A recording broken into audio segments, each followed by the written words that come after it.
وقبل اي كلام نصلي على الرسول عليه الصلاة وافضل السلام. ويبدأ الفيلم المستكشف الفضاء ميلز وهو قاعد مع مراته وبنته نيفين، وكان بيقول لمراته ان هو هيسافر في رحلة استكشافية مدتها 2 سنين، وان الرحلة دي مدتها اطول من الرحلات اللي فاتت علشان يقدر يجمع الفلوس لعلاج بنته نيفين. ومراته قالت له ان هو يروح يقول لبنته علشان هي اكيد هتحس بغياب، وبيروح يقول لبنته وبيعلمها تعمل صوت بايديها علشان كل ما تفتكره تعملها. ويبدأ ميلز رحلته في الفضاء وبيكون معاه فريق العمل، بس بيكونوا متجمدين داخل كبسولات لمدة سنة فترة الذهاب الا هو علشان هو قائد السفينة. وفي يوم صحي ميلز على تخبيط السفينة في النيازك اللي حواليه، فحاول يهبط على اقرب كوكب ليه، بس من كتر التخبيط في السفينة اتدمرت واتقسمت لنصين وهي نازلة في الكوكب. وهو كان بيفتكر ذكرياته مع بنته نيفين قبل ما يفقد الوعي، وفاق على صوت الانذارات. وميلز اتصاب في بطنه فكوى الجرح وراح لبس بدلة الفضاء بتاعته علشان يكتشف الاضرار اللي حصلت في السفينة ويطمن على كبسولات التجميد اللي فيها فريقه.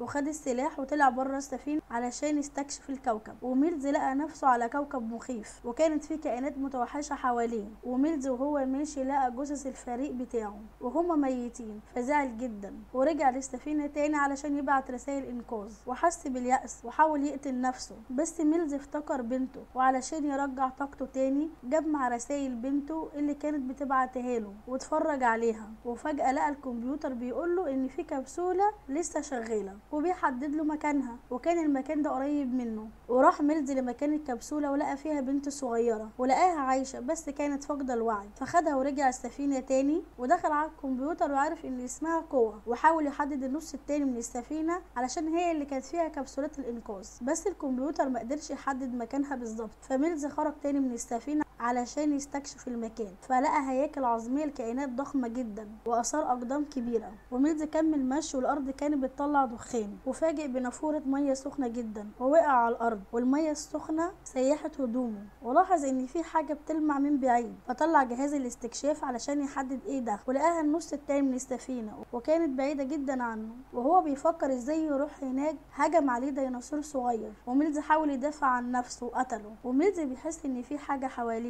وبيلاقيها قوة طلعت من السفينة، فبيجري وراها علشان يرجعها، بس هي كانت خايفة منه. فوقعوا الاتنين على الأرض جنب ديناصور كبير ميت وحسوا إن في حاجة جاية عليهم. فميلز خد قوة بسرعة ورجعوا للسفينة. وميلز كان بيعالج قوة من الجروح اللي اتصابت بيها، وكان بيقول لها على الوضع اللي هم فيه، بس هي ما كانتش فاهمة كلامه علشان هي بتتكلم لغة تانية. فميلز حاول يشرح لها عن طريق الرسم انهم لازم يروحوا للنص التاني من السفينة علشان يهربوا من الكوكب ده، وهي حاولت تفهمه ان هي بتبحث عن اسرتها بالرسم. وميلز علشان يحاول يطمنها كذب عليها وقال لها ان اسرتها على الجبل. وميلز بعت رسائل استغاثة تاني، وفي نفس الوقت كوا كانت بتتفرج على شرايط الفيديو اللي كانت بتبعتها بنته نيفين في اول الرحلة وهي مبسوطة، وبعد كده بتحس بغيابه وتطلب منه انه يرجع. فميلز قفل الفيديوهات وقال لها ان هما هيبدأوا رحلتهم للجبل. وبيبدأ ميلز يجهز ادواته وبيفهم كوا انها تبقى جنبه دايما. وهما في الطريق كان دايما ميلز مستعد لأي هجوم من أي كائن متوحش، وكان حريص جدا على حماية كوا.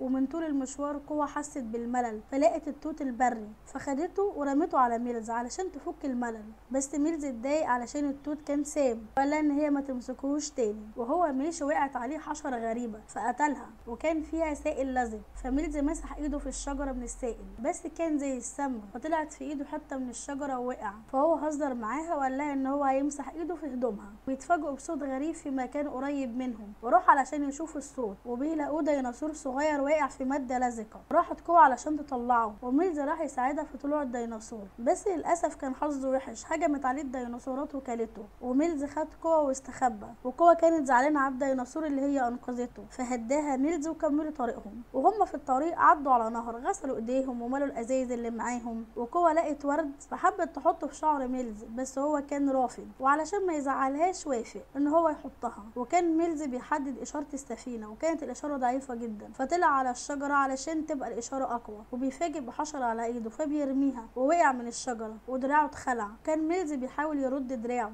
بس كانت في ديناصورات كبيره جدا بتقرب لهم، فقوة جابت السلاح بسرعه لميلز وطلب منها ان هي تقف على دراعه علشان يرده، بس كانت الديناصورات بتقرب اكتر. وفي اخر لحظه رد دراعه وبدا يقتلهم، بس كان في ديناصورات كتيره جدا. فميلز قال لقوة اهربي، وبعدها رمى قنابل على الديناصورات وكان بيقتل في اللي باقي منهم. اما قوة راحت تستخبى ورا الشجرة وفاجئت بديناصورات بتطير، فراحت الناحية التانية من الشجرة. سوء حظها بيجيلها ديناصورات تانية، بس ميلز بيلحقها على اخر لحظة، ومن حظها الحلو جه ديناصور تاني وسحبها وطلع يجري بيها، بس ميلز طلع يجري وراه وضرب طلقتين في الجو، فالديناصور خاف وسابها. وميلز بيدور على قوة لقاها خايفة ومستخبية ورا صخرة، فجه يكلمها لقاها خايفة ومصدومة، فقعد جنبيها لحد ما تهدى. وفي دخول الليل بدأ يعمل الحركة اللي كان بيعملها لبنته علشان تهدى، فلقى قوة بتعملها بس بطريقتها. وهم في الطريق ميلز شال قوة علشان تعبت من المشي، ودوروا على كهف علشان يناموا فيه.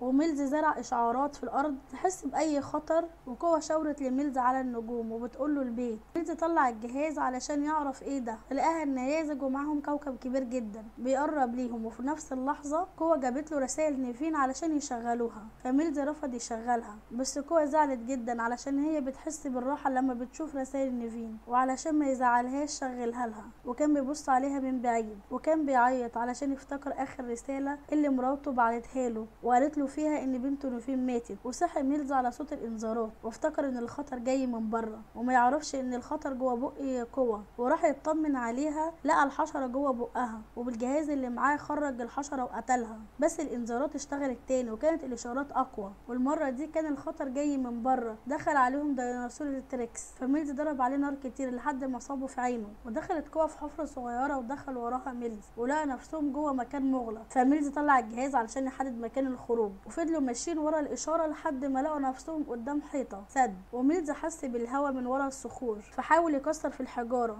بس كان الحفر صعب جدا ومعرفش يحفر الا حتة صغيرة قوي. فميلز حس باليأس والاحباط، بس قوة قالت له ان هو لازم يكمل حفر علشان يقدروا يخرجوا من هنا ويرجعوا تاني لبيتهم. وقوة راحت تكمل حفر وهي بتقوله انك وعدتني انك هترجعني تاني لعيلتي. ففي اللحظة دي ميلز جات له فكرة انه يفجر الحفرة بالكنابل اللي معاه، وبعدها ميلز عطى القوة شوية كنابل وعداها من الحفرة الصغيرة، وجي يعدي وراها الحفرة ما استحملتش واتهدمت تاني. وميلز قعد ينادي على قوة فسمع صوتها واطمن عليها، فطلع الجهاز تاني علشان يحدد مكان الخروج ولقى حاجة جاية من وراه فضرب عليه نار، فالديناصور هجم عليه تاني ووقع منه السلاح والجهاز وسحبه من رجله، بس الجهاز كان شغال. وميلز شاف الديناصور في الجهاز ففضل يقاوم لحد ما وصل للجهاز علشان يشغل موجات بصوت عالي جدا علشان يبعدوا عنه ويقتله. وقوة بتخرج من الكهف وبتبقى خايفة جدا علشان هي لوحدها، وبتلاقي عظمة كبيرة فبتاخدها كسلاح ليها وبتحطها في التوت البر علشان يبقى سام. وقدر ميلز يخرج من الكهف وشاف حاجة بتلمع في السماء، فطلع الجهاز وعرف ان دي نيازك والكوكب وناقصلهم كام ساعة وينزلوا على الكوكب يدمروه. فراح ميلز بسرعة علشان يدور على قوة وينادي عليها، وهي كانت مستخبية ورا الشجرة. وفجأة بيهجم عليها ديناصور صغير بس معرفش يوصلها من الاشجار، فهربت منه ودخلت جوه جذع شجرة. وميلز سمع صوتها وهي بتصرخ وطلع يجري علشان ينقذها، فوقع في الرمال المتحركة.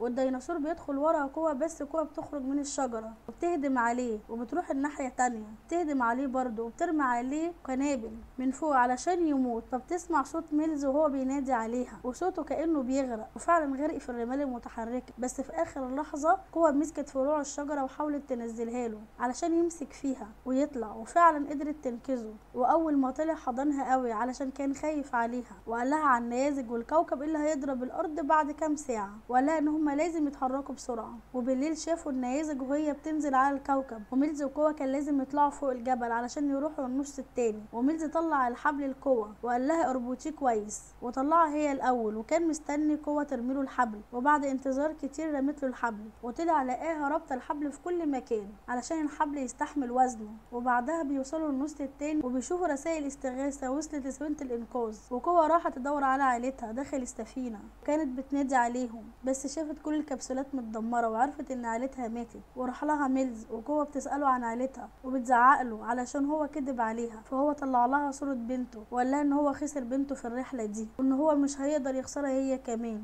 فتعاطفت معاه وحضنته قوي. وراحوا ميلز وقوة دخلوا في كبسولات الانقاذ وبدأ ميلز في تشغيلها، بس في نيزك وقع عليهم ففصلهم من السفينة فوقعوا واغمى عليهم. وبعد شوية بتفوق قوة وبتدوس على الانطلاق، بس الكبسولات ما بتشتغلش علشان هي مقلوبة ولازم تتعدل. ومن جملة الحظ جالهم ديناصور ضخم وقعد يخبط في الكبسولة، وفاق ميلز وشاف السلاح بره جنب الديناصور، فخرج من الكبسولة وخد السلاح وما ملقاش فيه طاقة، وعقبال ما فعله كان في ديناصور تاني هجم عليه والديناصورات حصروه. وساعتها ميلز حس خلاص ان مبقاش فيه فايدة، وفكرت كوا بسرعة ان هي تشغل فيديو النيفين علشان تلهي الديناصورات. وميلز بيشوف الديناصورات وهي بتهجم على بنته، فبتزيد عنده الحماسة وبيفجر دماغ الديناصور. اما الديناصور التاني فبيروح لكوا وبيقعد يخبط في الكبسولة اللي هي فيها لحد ما بيوقعها، والمرة دي بتكون الكبسولة اتعدلت وجاهزة على الانطلاق. جه ميلز يروح للكبسولة، ظهر له التريكس اللي ميلز فجر عينه في الكهف وطلع يجري علشان التريكس ما يشوفش كوا. وبيشوف ميلز مكان المية السخنة فبيروح هناك علشان التريكس يروح وراه، وفعلا التريكس جه يقرب له، انفجر في وشه بخار المية سخنة بس ما حصلهوش حاجة،